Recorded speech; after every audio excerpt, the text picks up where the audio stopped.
Everyone. अस्सलाम आपका क्या वालेकुम जी। हाल है? अल्हम्दुलिल्लाह, आप सुनाए से ठीक है? हाँ जी, शुक्र अल्लाह का। अच्छा जी, आज हमने वीडियो बनानी है। हमारा जो टॉपिक है वो ये है कि जो लोग टर्की आ रहे हैं, आना चाहते हैं या आ चुके हैं और वो यहाँ पे जॉब्स करना चाहते हैं, हाँ। तो उनके लिए जॉब्स के क्या ऑप्शंस हैं?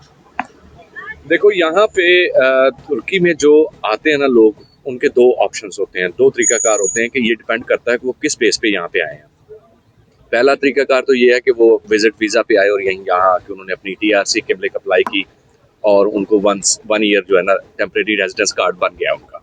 जब लोग विजिट वीजा पे आते हैं तो वो यहाँ पे स्टे कर सकते हैं, मतलब लंबा स्टे हो जाता है? हाँ, वो उसका जवाब मैं पिछली वीडियोस में दे चुका हूँ, जिसमें हमने कहा है कि how to apply for the Turkish visa. उसकी अगर आप डिटेल देखें तो उसमें सारी मैंने डिटेल्स इसके बारे में बताई हैं कि टर्किश जो टेम्परेरी रेजिडेंस कार्ड है वो कैसे अप्लाई होता है और यहाँ आने के बाद उसका क्या प्रोसीजर होता है। अब यहाँ पे मुझे मुख्तसर एक दफ़ा दोबारा बता देंगे, जिन लोगों ने वो वीडियो नहीं भी देखी तो उनको फिर भी थोड़ा एक आइडिया हो जाए कि किस तरह से हम यहाँ पे आ सकते हैं विजिट वीज़ा पे। हाँ, और किमलिक अप्लाई कर सकते हैं। विजिट वीज़ा का प्रोसीजर तो सारा वही मैं ऑलरेडी पिछली वीडियो में जो बताया है कि वो एनातोलिया में अप्लाई करके और एनातोलिया की वेबसाइट पे जाके वहाँ से वो अपने वीज़े का अप्लाई करेंगे, सारी डॉक्यूमेंटेशन कंप्लीट करते हैं तो टर्किश काउंसलेट से उनका जो वीज़ा है वो अप्रूव होके आता है और उसके बाद वो अपनी टिकट करवा के यहाँ पे आ जाते हैं।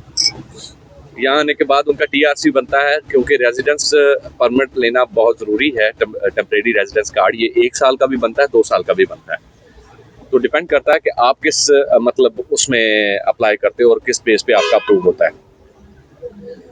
बात हो रही थी वर्क परमिट की, काम करने की, कि जॉब का क्या प्रोसीजर है। अगर तो आप हो यहाँ पे टर्किश रेजिडेंस कार्ड के ऊपर या स्टूडेंट कार्ड के ऊपर, क्योंकि स्टूडेंट्स भी अक्सर यहाँ पे काफ़ी स्टूडेंट्स हैं जो जॉब करते हैं और जॉब कर भी सकते हैं, लेकिन ये लीगली अलाउड नहीं है। ठीक है, पहली बात, ये काम कर सकते हैं लेकिन ये है इलीगल बेसिकली पकड़े जा सकते हाँ, हैं। पकड़े जा सकते हैं। फिर वो अगर TRC आपका तो वो डिपोर्ट कर देते हैं और उसको, 1-2 केसेस हमारे साथ हुए हैं जो पाकिस्तानी है वो यहाँ पे काम करते हुए उनको पकड़ा गया। डिपोर्ट ही कर देते हैं? हाँ, एग्जैक्टली, डायरेक्ट डिपोर्ट करते हैं। और वो आपको याद होगा, मेरे एक दोस्त हैं बड़े अच्छे इस्तांबुल में, तो उनके समीर भाई की बात कर रहा हूँ, तो वहाँ पे उनका जो अपना दोस्त था उसने मतलब विद फैमिली यहाँ पे शिफ्ट था। ठीक है। और उसने अपना TRC अप्लाई किया हुआ था, पूरी फैमिली का TRC बना था, घर उन्होंने रेंट पे लिया हुआ था, लेकिन हुआ क्या, सॉरी, उसने घर खरीदा हुआ था और उसकी बेस पे उसका TRC बना था, लेकिन सिर्फ TRC पे उसने जब जॉब की है तो वो पकड़ा गया। जब पकड़ा गया तो उसको उन्होंने डिपोर्ट कर दिया है विद फैमिली। चाहिए यहाँ पे एक इम्पोर्टेंट बात है कि जिन्होंने यहाँ पे घर खरीदा भी हुआ है वो भी विदाउट वर्क परमिट काम नहीं कर सकते।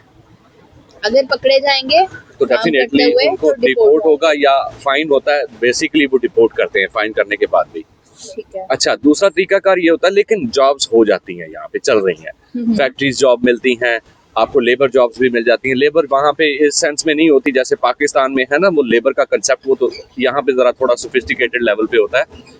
ये है कि आपको वर्कर जॉब्स मिल जाती हैं या आपको रियल स्टेट के अंदर एज एन एजेंट या टेली सेल्स की जॉब्स काफ़ी मतलब ऑनलाइन आपको करने के लिए मिल जाती हैं। यहाँ पे कुछ कंपनीज हैं जो डायरेक्टली आपको अपने ऑफिस में बिठाते हैं और आप अपने उनके टेली सेल्स का काम भी उनके नेटवर्क से आप करते हो, तो उस पे ऊपर आपको जो है ना जॉब मिल जाती है। फैक्ट्रीज की कौन कौन सी जॉब्स हैं? फैक्ट्रीज की जॉब्स यहाँ पे ज़्यादातर टेक्सटाइल फैक्ट्रीज हैं, उसके बाद शूज़ मेकिंग भी है, बैग मेकिंग भी है, उसके बाद यहाँ पे वो पैम्पर्स तक की भी है, वेट टिश्यूज़ हैं, मतलब इन चीज़ों की जितनी भी फैक्ट्रीज मैन्युफैक्चरिंग है, तरह की जो products for example in life use होती हैं, वो हर तरह की इनकी फैक्ट्रीज हैं और वहाँ पे आपको लेबर्स की जॉब एग्जैक्टली वहाँ पे लेबर जॉब्स भी मिल जाती हैं। और जो जॉब की टाइमिंग होती है वो तकरीबन 10 से 11 घंटे होती है और 1 डे ऑफ होता है। कुछ फैक्ट्रीज ऐसी हैं जिनकी टाइमिंग ज़्यादा सकता है या मतलब उनकी लेबर ज़्यादा सकता है, तो वो 2 डे ऑफ भी देती हैं, हफ्ता इतवार की छुट्टी होती है उसमें। यहाँ पे जो बेसिक सैलरी आ जाती है। अब इसके बाद जो नेक्स्ट क्वेश्चन आपका मुझे पता है जो आपने पूछना है कि जी सैलरी कितनी देते हैं, तो यहाँ पे जो लेबर की मिनिमम वेजेस गवर्नमेंट की तरफ से हैं वो 8500 लिराज हैं। 8500 लिराज पर मंथ, ठीक है। तो वो आपको जो भी फैक्ट्री में अगर जॉब कोई करवा रहा है तो वो नॉर्मली ये दे रहे हैं इस वक्त जॉब्स वैसे ही ज़्यादा हो गई हैं क्योंकि इलीगल लोगों को काफ़ी हद तक इन्होंने डिपोर्ट कर दिया है। तो काफ़ी लोग कम हैं। फैक्ट्रीज वाले जो है ना मिन्नतें कर रहे हैं कि कोई बंदा हमें मिले कि वो काम करने के लिए, क्योंकि इलीगल बहुत ज़्यादा थे। पिछले दिनों ऑपरेशन हुआ है तो इस्तांबुल से खास करके बहुत से लोगों को इन्होंने जो है ना डिपोर्ट किया है। ठीक है, तो क्या ये साथ रिहाइश वगैरह की भी सहूलत देते हैं कि जस्ट जॉब होती है? डिपेंड करता है आपके एम्प्लॉयर पे। वो मोस्टली तो अगर तो आपका टीआरसी बना हुआ है, आप इलीगल नहीं हो, जैसे ये डंकी शंकी लगा के लोग आ जाते हैं तो वो मोस्टली दे देते हैं। लेकिन ये डिपेंड करता है कि उसके पास काम की क्या सूरत हाल है, और अगर उसके पास बेड स्पेस है तो वो बेड स्पेस ही देंगे। स्पेशली आपको कोई जैसे वो अपार्टमेंट वगैरह का चक्कर नहीं होता। यहाँ पे एक बहुत इम्पोर्टेंट क्वेश्चन है कि आपने सैलरी तो बता दी है, लेकिन क्या यहाँ के एक्सपेंस जो हैं उनको मीट करके क्या जो वर्कर हैं वो पाकिस्तान या किसी भी अगर कंट्री के हैं तो वो क्या अपने घर वालों के लिए कुछ भेज सकते हैं, कुछ मनी सेव होती है? बहुत अच्छा क्वेश्चन है आपका। अच्छा, सिचुएशन ये है कि बहुत से ऐसे लोग हैं जो अपनी लग्जरीज को अगर कॉम्प्रोमाइज कर जाएं तो वो कम से कम मिनिमम 4 से 5 हज़ार लिरा अपनी फैमिली को पर मंथ भिजवा सकते हैं। 4 से 5 हज़ार लिरा अगर आप पाकिस्तानी सोचें तो ये कितना ये राउंड अबाउट तकरीबन 14 रुपए का, 14 रुपए समथिंग का लिरा है। तो अगर इसको 4 हज़ार को या 5 हज़ार को भी हम कंसीडर करें तो ये तकरीबन बन जाता है आपका 70-80 हज़ार पाकिस्तानी। 60-70 हज़ार बन जाता है। क्योंकि हम तो पाकिस्तानी ही वो लगा सकते हैं एस्टिमेट। हाँ। हमारी जो बेसिक है चीज वो ये है कि हमने पाकिस्तान के लोगों को समझाना मोस्टली है। लोगों के लिए ये है ना कि देखें, अगर वो यहाँ पे आके जॉब भी करते हैं तो उन्होंने अपनी फैमिली की टेक केयर के लिए यहाँ पे आते हैं कि हम अपना खर्चा भिजवा सकें और अपनी फैमिली को मंथली बेसिस पे जो भी है अर्निंग करके उनको दे सकें। तो ये फाइनेंशियल सपोर्ट 40 से 50 हज़ार की वो आराम से 50 से 60 हज़ार डिपेंड करता है कि वो आराम से भिजवा सकते हैं, अगर वो लग्जरीज में ना जाएं। कि मतलब अब देखें, मेरे डिपेंड करता है, मैं किसी के साथ कंबाइंड रेजिडेंस में रहूँगा तो मेरा खर्चा कम होगा, लेकिन अगर मैं अकेला ही अपनी रेजिडेंस सेपरेट रखता हूँ और उसका मैं एक्सपेंसेस डेफिनेटली फिर मेरे बढ़ेंगे, तो वो डिपेंड करता है। और इस खर्चे में आपको ये भी नहीं भूलना कि आपको ऐड करनी है आपकी किमलिक। हाँ, किमलिक तो डेफिनेटली आपकी बनने के बाद काम अगला शुरू होता है ना, तो ये किमलिक का तो एक्सपेंस आपका आ रहा है, वो तो आपने कर दिया ना पहले। किमलिक का एक्सपेंस है, हाउस रेंट का एक्सपेंस है, आपका फूड का। किमलिक का मंथली एक्सपेंस नहीं होगा, पर ईयर तो होएगा। वो पर ईयर देखे ना, वो पर ईयर को हम मंथली एक्सपेंस के ऊपर काउंट नहीं करेंगे ना। अगर आपने वन टाइम इन्वेस्ट कर दिया, इन्वेस्ट ही समझ ले चले जी, आपके उससे ऊपर जो कॉस्ट आ गई है, अगर 6 हज़ार 7 हज़ार 8 हज़ार 10 हज़ार लिरा अगर आपकी कॉस्ट आई है तो वो डेफिनेटली अगर साल पे डिवाइड करें तो 1000 लिरा पर मंथ बन जाती है ना मैक्सिमम। तो ये डिपेंड करता है कि वो अगर 1000 पर लिरा अगर आपको वो किमलिक चार्ज कर गई है तो उसका कोई इशू नहीं है। ठीक है। अच्छा, ये तो बात हो गई उन लोगों की कि जो स्टूडेंट वीजा पे या वैसे विजिट वीजा पे आ रहे हैं। हाँ। जो लोग आते ही विजिट वीजा या जिनके पास वर्क परमिट है, हाँ। उनका क्या क्राइटेरिया है और वो कौन सी जॉब्स कर सकते हैं? ये अब एक और चीज आ जाती है यहाँ पे, जो लोग जॉब की पर्पज से तुर्की आना चाहते हैं ना, मैं उनसे रिकमेंड करूंगा कि खुदारा मेहरबानी करके, पाकिस्तान में बहुत से इंस्टीट्यूट्स हैं जो कि लैंग्वेज कोर्स करवा रहे हैं। टर्किश लैंग्वेज की बहुत बड़ी हर्डल होती है यहाँ पे, और आप टर्किश लैंग्वेज का अगर कोर्स कर लेते हैं तो आपके लिए बहुत फ़ायदा हो जाएगा यहाँ पे। तो जॉब्स इजीली मिल जाती हैं। पहली बात ये है, आपको याद होगा जब मैंने स्टार्ट में आया था तो IBM कंपनी में मैंने as a system and network engineer की अप्लाई किया था। उसके ओनर का भी मेरे पास मैसेज पड़ा होगा। तो उसने क्या कहा था जी कि we need you here, but the thing is you need to know about the Turkish language. और उसके लिए हमने इनिशिएट भी किया था। फिर आगे दूसरी कंपनी में मुझे ऑफर आ गई और इनको वैसे इंग्लिश स्पीकिंग चाहिए था, तो फिर वो आपको पता है हमारा ट्रैक चेंज हो गया। लेकिन टर्किश लैंग्वेज मैंडेटरी है यहाँ पे, आपको टर्किश लैंग्वेज सीखनी भी है, और करके अगर आते हैं 3-4 माह का कोर्स कर लें तो आपके लिए बहुत बेनिफिशियरी होगा यहाँ पे। ठीक है। अब आ जाती है जॉब की बात कि कंपनी आपको जॉब देती है किस मतलब ग्रेड के ऊपर। लेट्स से आपका अगर वो तो लेबर जॉब पे आपको कर रही है हायर, तो डेफिनेटली उनके पास अपनी लेबर बहुत है। टर्की में जॉब्स के लिए इनके पास अपने बंदे बहुत हैं।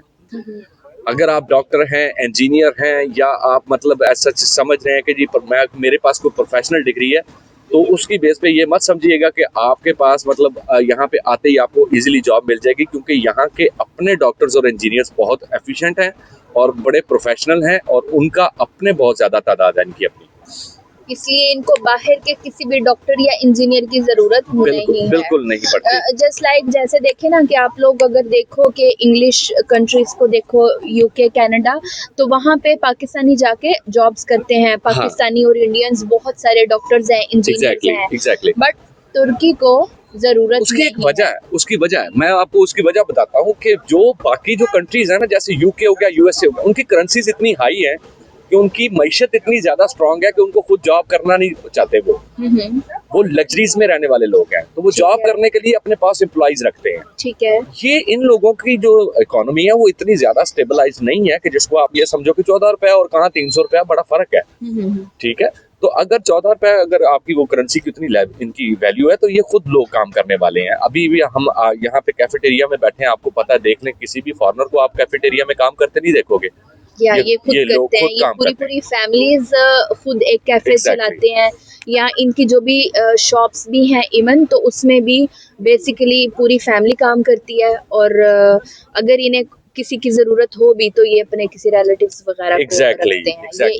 ये एक मेन फैक्टर है। अब आ जाएं कि आपके पास कोई ऐसी प्रोफेशनल डिग्री है या आपका एक्सपीरियंस इतना है कि जैसे अल्लाह ताला ने करम किया, जैसे मेरे पास, मैंने यहाँ पे इस कंपनी में अप्लाई किया जब, तो इनकी ऑनलाइन ऐड देखने के बाद मैंने अप्लाई किया। अप्लाई करने के बाद मुझे इन्होंने ऑफर किया और 1 मंथ के बाद मतलब 2 से 3 माह मैंने इनका काम किया। और इनका जो ऑनलाइन सॉफ्टवेयर सिस्टम था वो डिपेंड करता है कि अगर वो आपके साथ किसी एम्प्लॉयर की इस तरह से म्यूचुअल अंडरस्टैंडिंग हो जाती है तो फिर वो आपको वर्क परमिट इशू कर सकता है। अच्छा, एक और सवाल है। हाँ। कि अगर आप यहाँ पे जॉब कर रहे हैं, फॉर एग्जांपल आपने 2 महीने जॉब की, 3 महीने जॉब की, सैलरी इंक्रीमेंट कब लगता है? डिपेंड करता है कि ये लेबर लॉज के हिसाब से, लेबर लॉज में पर ईयर इंक्रीमेंट होता है। 2-3 महीने का कोई चक्कर नहीं, क्योंकि आपने सुना होगा, हमने भी पहले सुना था जब हम यहाँ पे आए थे, तो पता चला था कि स्टार्ट आपकी सैलरी इतनी होगी, अगर वो आपकी एफिशिएंसी देखेंगे तो आपकी महीने में भी तनख्वाह बढ़ जाएगी। वो उसके पर्सनल कंसेंट के ऊपर है एम्प्लॉयर के, वो चाहे तो बढ़ा सकता है लेकिन बाउंड नहीं है। जैसे हमारी आप देखें, हमारे साथ मैंने जब जॉब शुरू की थी यहाँ पे, तो हमारा 1 साल के बाद इंक्रीमेंट लगा। हाँ, मतलब वो इनका अगर डील करे, फॉर एग्जांपल अगर मालिक बड़ा खुश हो जाता है, लेकिन हमने देखा नहीं है ऐसा। ये अपने रूल्स के बड़े पाबंद लोग हैं, ये करते नहीं हैं। यहाँ पे 2 चीजें हैं जो कि हमने नोट की हैं जहाँ भी आप जॉब करते हो। एक तो टाइमिंग बहुत स्ट्रिक्ट है, 1 मिनट भी लेट होना आपकी समझ से वो उसकी समझ में नहीं आएगा। ठीक है। और जब टाइमिंग आपकी कंप्लीट हो गई है, जो छुट्टी है तो फिर वो छुट्टी है, उसके लिए आप कहीं भी किसी भी चीज़ के एक्स्ट्रा वर्क करने के पाबंद नहीं हो, अनटिल अनलेस वो आपको खुद ऑफर ना करे कि आपको ओवर टाइम देना चाह रहा है, तो वो कहता है जी मैं ओवर टाइम देता हूँ और आप करना चाहें तो वो अपने कंसेंट के साथ आप कर सकते हो, आपको बाउंड नहीं। ये रूल्स ही हैं जिसकी वजह से ये लोग हमसे डिफरेंट हैं। हाँ। क्योंकि अगर ये आपसे 10-15 मिनट भी ज्यादा काम करवाते हैं तो ये उसका आपको पे करते हैं और लाजमन पे करते हैं। और अगर आप 1 मिनट भी लेट हो तो ये उस बात पे भी आपको जॉब से फायर कर सकते हैं। और जॉब जहाँ भी आपको मिलती है वहाँ पे इनको एक टाइम का खाना ये खुद एम्प्लॉयर देता है तमाम एम्प्लॉइज को, और वो खाना अच्छे स्टैंडर्ड का होता है, अच्छे लेवल का होता है। ये नहीं है कि आपको बस वो कहते हैं वो काम चलाओ वाला सिस्टम नहीं होता, खाना आपको मिलता है। और सेकेंडली ये है कि 10 से 11 घंटे की ड्यूटी टाइमिंग होती है जो आपको करनी होती है। ठीक है। और मेहनत तो जाहिर है, मेहनत तो आपको डेफिनेटली करनी पड़ेगी, बगैर मेहनत के तो कोई भी आपको नहीं मानेगा ना, वो तो आपके अपने घर वाले नहीं मानेंगे आपको। अच्छा, नेक्स्ट क्वेश्चन क्या है? बस मेरे पास फिलहाल तो आज के यही थे क्वेश्चन। ठीक है, ये आपने मुझे डिफाइन कर दिया। अब मैं इसके साथ अलाइड एक और चीज आपको जरा बता दूं। ठीक है। जब आपको वर्क परमिट मिल जाता है, आप अपनी फैमिली को यहाँ पे बुला सकते हो उसकी बेस पे। फैमिली में किस किस को बुला सकते हो? आपकी वाइफ है, आपके बच्चे हैं, उसके अलावा किसी को नहीं, किसी को नहीं बुला सकते, ये रूल है।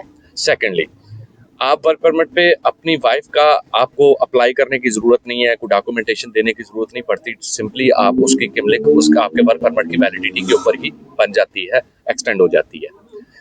तीसरी बात, अच्छा एक क्वेश्चन है, अगर आपके पास फॉर एग्जांपल वर्क परमिट है, हाँ, तो क्या आपको किमलिक की जरूरत है या नहीं है? नहीं, उसके लिए आपको किमलिक की जरूरत नहीं होती, क्योंकि वर्क परमिट ही किमलिक की तौर पे काम करता है। क्योंकि मैंने सुना था कहीं से कि जब तक हमारा वर्क परमिट अप्लाई नहीं हुआ था उससे पहले तक जो मेरा कॉन्सेप्ट था, मुझे ये पता था कि आपको किमलिक की भी ज़रूरत होती है और आपको वर्क परमिट की भी ज़रूरत होती है। नहीं, देखें, मैं वर्क परमिट की आपको बात बताता हूँ, एक छोटी सी आपको मिसाल देता हूँ कि ये जो है ना वर्क परमिट, इसके ऊपर ही आपका किमलिक नंबर मेंशन्ड होता है। ठीक है। रेजिडेंस का किमलिक नंबर आपका मेंशन्ड होता है। जैसे ये अभी आपको मैं वर्क परमिट दिखाऊंगा, तो ये किमलिक नंबर मेंशन्ड है ऊपर। ठीक है। ठीक है जी। तो इसकी बेस पे आपको यहाँ पे मतलब उसकी जरूरत नहीं होती। ज़रूरत नहीं हाँ। पड़ती। और वाइफ का या बच्चों का उतनी देर, उतने ही ड्यूरेशन का कार्ड बनेगा जितनी जितनी देर का आपका ड्यूरेशन वर्क परमिट है। का वर्क परमिट है। ठीक है। और अगर आपके वर्क परमिट एक्सटेंड नहीं होता तो आपको फिर यहाँ से डिपोर्ट होना पड़ेगा या आपको एग्जिट होना पड़ेगा। यानी जो आपकी वो जो टूरिस्ट वाली कैटेगरी थी उससे वो आप खत्म निकल हो गए, गई। उससे आप निकल गए हो। तो एक लिहाज से ये खतरा भी है, खतरनाक तो सिचुएशन हो जाती क्योंकि है। अगर आपको जॉब से निकाला, हाँ। आपकी जॉब खत्म, आपका टर्की में स्टे खत्म, आपको वापस पाकिस्तान जाना पड़ेगा हर सूरत में, और वहां से आप दोबारा री अप्लाई करके प्रॉपर वीजा लेके दोबारा आ सकते हैं। दूसरी सूरत ये है कि या आप यहाँ पे प्रॉपर्टी परचेज करें या आपको कोई ऐसी कंपनी ऑफर करे जो फौरन आपका वर्क परमिट और अपॉइंटमेंट लेटर जारी करे, और उसमें भी आपके कम से कम 2 से 3 माह रहने चाहिए, आपकी वैलिडिटी बाकी होनी चाहिए वर्क परमिट के स्टे की। नहीं, एक बात, अगर फॉर एग्जांपल आपका जो है ऑनर वो आपको अभी इसी वक्त फायर कर देता है, हाँ। और वो आपकी अभी इसी वक्त किमलिक भी वर्क परमिट वो आपका डिसमिस कर देता है, हाँ। तो उसकी ये सिचुएशन है कि उसके ऊपर कॉन्ट्रैक्ट पे मेंशन्ड होता है, अगर वो आपको फायर करता है, जैसे मेरा कॉन्ट्रैक्ट इनके साथ रिटर्न हुआ है, तो अगर वो लेबर लॉज के अकॉर्डिंगली मुझे फायर करता है तो उसको 1 मंथ सैलरी मुझे देनी पड़ेगी और 1 मंथ का टाइम पीरियड देना पड़ेगा। ओके। ठीक है। और उसमें उस टाइम पीरियड में मैं अपनी सारी क्लोजिंग करवा के वहां से प्रॉपर तरीके से एग्जिट करूंगा। यानी ऐसा नहीं है कि बस नहीं। 1 घंटे में, आधे घंटे में नहीं। आपको वापस नहीं, ऐसा कुछ नहीं है। अगर आप क्योंकि डेफिनेटली आपको टिकट अरेंज करनी है, आपको अपनी सारी चीजें देखनी है। नहीं, वो ऐसी सिचुएशन नहीं होती। ठीक है। हाँ। तो मैंने पूरी कोशिश की है कि जितने भी क्वेश्चंस थे जो लोगों ने पूछे हुए थे मैं उनको कवर करूं, और अगर इसके अलावा भी कोई क्वेश्चंस आएंगे तो फिर इंशाल्लाह हम इस पे थॉरो वीडियो बनाएंगे। आपका बहुत शुक्रिया, आपने हमें इतना टाइम दिया। Thank you. और इंफॉर्मेटिव वीडियो थी, और मैं उम्मीद करती हूँ कि लोग इसे पूरा देखें ताकि उनको प्रॉपर बात की समझ आ जाए। तो थैंक यू वेरी मच। अल्लाह हाफिज। अपना और अपने इस चैनल का ख्याल रखिएगा।